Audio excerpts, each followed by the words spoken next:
I wanted to make a video on endless splice mode for PokéRogue because if you make the right decisions, you can have a busted loadout. Let me talk about the luck value in endless splice particularly. Charmander has a luck of 3, right?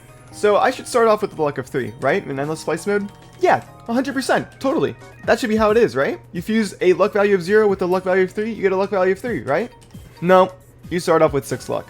So the reason that happened is because when you start off endless splice mode, it fuses your starter Pokemon with another Pokemon of the same shiny attribute. So this Charmander has a red shiny, it just fused it with another Pokemon that is also a red shiny. And that's why I had a luck value of 6. So the reason this is really important is because you just need 2 red shinies and 1 normal shiny to get to the max value of triple S luck. So I'm going to demonstrate right here that it only takes 2 red shinies and a normal shiny to have maximum luck in endless splice mode. And I should have triple S luck by this point. Yep, triple S. Awesome. So it cuts off a little bit, but in Splice Endless mode, DNA Splicers have the same rarity as Great Ball tier items. This means that DNA Splicers are very common in Spliced Endless mode. So the only way for DNA Splicers to pop up in your item pool is if you have 2 or more unspliced Pokemon in your party. So in Endless Splice mode, you can actually unsplice your Pokemon at the very start of the game and then get DNA Splicers to fuse the 2 Pokemon you want to fuse in your party. So let me start off by unsplicing the Pokemon I want to unsplice. And now it's just as simple as playing through the game. Oh, that's really useful. Alright, so I got it on floor 8. Usually I get it between floors 1 through 30. I have never gotten it on floor 8. This is like the fastest I've ever gotten it. So the reason that's really busted is because you get to have your ideal fusion so early into the game with max luck stacked up behind it. So you can set up your like ideal party pretty easily. So I realized after recording that I never actually made a fusion guide, but it's pretty simple. You take the first Pokemon's first typing, nature, and passive, and then the second Pokemon's second typing and ability, and then your fusion combines those 2 attributes. So I'm going to demonstrate an example of a really ridiculous fusion that I made before in a previous save file just to prove that it can be done. This is my double huge power Zygarde Azumarill combo. So you might be wondering why I even have Belly Drum as a move on Zygarde, because if you know this game well enough, you know that Azumarill doesn't have access to Belly Drum in PokéRogue, and neither does Zygarde, of course.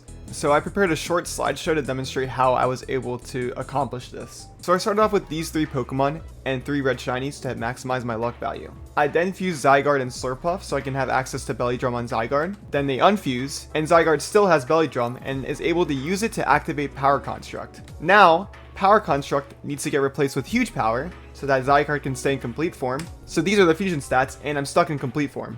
And stacking Huge Power twice gives you an attack stat of 300, which is amazing. And then with this move pool, it's pretty ridiculous because Surging Strikes is going to crit, and you have that ridiculous attack stat, and crits ignore stat changes. So basically any Pokemon on the opposing side that tries to buff themselves with defense and special defense, they're still going to do nothing. They're not going to do anything with those stats. On top of this, if you're not even able to one-shot for some miraculous reason, if you're able to set up Belly Drum once, it's over for them. It's over for them. Toothbrush from the future here. If I'm not mistaken, 2 huge powers multiply your attack stat by 4. Belly Drum multiplies your attack stat by 4. 4 times 4 is 16. 75 times 16 is 1200 base attack stat. That is higher than any base stat total of any Pokemon in the game. And that's just the attack stat. That's not the Pokemon's base stat total. That's ridiculous. The one downside of this setup is that Zygarde is not very fast. 68 speed is not really that good, but you can set up with probably some berries, or you could set up with a Tailwind, maybe even a Trick Room, or just use Endure and then get your stats up because you consume so many berries, or stack 10 Soul Dews with the Jolly Nature, blah blah blah, all these nerdy things. I don't even care about it. Now here's another brief slideshow I made after recording this video, but I felt it was important to mention because I kind of glossed over it. But anyways, so you have a Bibarel, a Phalanx. Is that how you say it? I don't know. Bibarel has Simple and wants to move No Retreat. Okay, let's fuse. Alright, now Bibarel has No Retreat. Now, Bibarel can unfuse and keep the ability Simple, and Bibarel can keep No Retreat, lose the fusion, and do this as many times as they want. So they basically have an endless move pool as long as they keep fusing and keep pulling out the moves that they want from the other Pokemon, which is ridiculous. So the sky's the limit with whatever Pokemon you choose to fuse, and you can make your dream loadout on a Pokemon. I almost forgot to mention that Shedinja is probably the best Pokemon to fuse with, like, ever. Wonder Guard is just an incredible ability. You can only be hit by moves that hit you super effectively. And there are 2 Pokemon in particular that I feel are best to fuse with Shedinja. One of them is Smeargle. Smeargle has Prankster as a passive ability, which does carry over if you fuse Smeargle and then Shedinja. Having normal Ghost as your typing means you only have one weakness, which is Dark type, and that means you can only be hit by Dark type moves because you have Wonder Guard. Smeargle's egg moves really carry this argument because conversion is just really good if you're trying to evade a sucker punch. You just use conversion, the sucker punch whiffs because you're not using an attack move, and you change your typing to normal typing. So now your only weakness is fighting, and that means you can only be hit by fighting. So that Dark type is not going to be able to do any damage unless they have a fighting type move as well. The other moves, like Salt Cure, Dark Void, and Burning Bulwark, I don't know if I really have to explain it, but Burning Bulwark is just an amazing move in general. It adds burn while protecting the user. Salt Cure shreds through Eternatus and other boss fights, and that's just really useful for dire situations. And Dark Void is just a pretty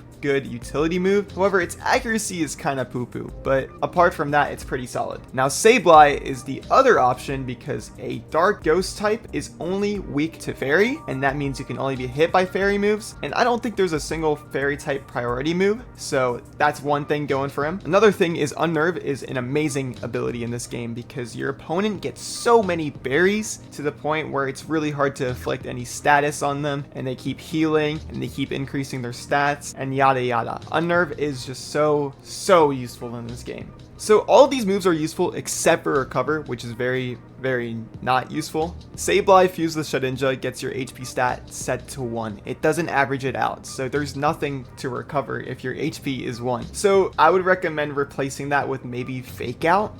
Apart from that, Topsy Turvy is very good. Reversing the stat changes of your opponent after they've been getting stat increases is very useful because you can just switch into Sableye Fusion, use Topsy Turvy, take no damage, and then probably take them out there, or just switch back into your other Pokemon to take them out. Curse is very useful for shredding boss fights in Eternatus. Salt Cure is the same thing. If you're deciding between either a Sableye Fusion or a Smeargle Fusion, I would probably say use Sableye instead. Topsy Turvy is just more useful than having Dark Void, I think, in your move pool, and also replacing Recover with Fake Out is also still pretty useful. And normal Ghost types do get hit by Sucker Punch, and there's a lot of Sucker Punch users in PokéRogue. There is no priority Fairy type move as far as I know. I think that is pretty important to consider, so I think Sableye is probably the better choice here. Also, another thing to mention is that Sableye actually has a move pool, and it has a pretty good one at that for supporting the rest of your team, and that's pretty important because your strategy will change the longer you progress in Endless mode,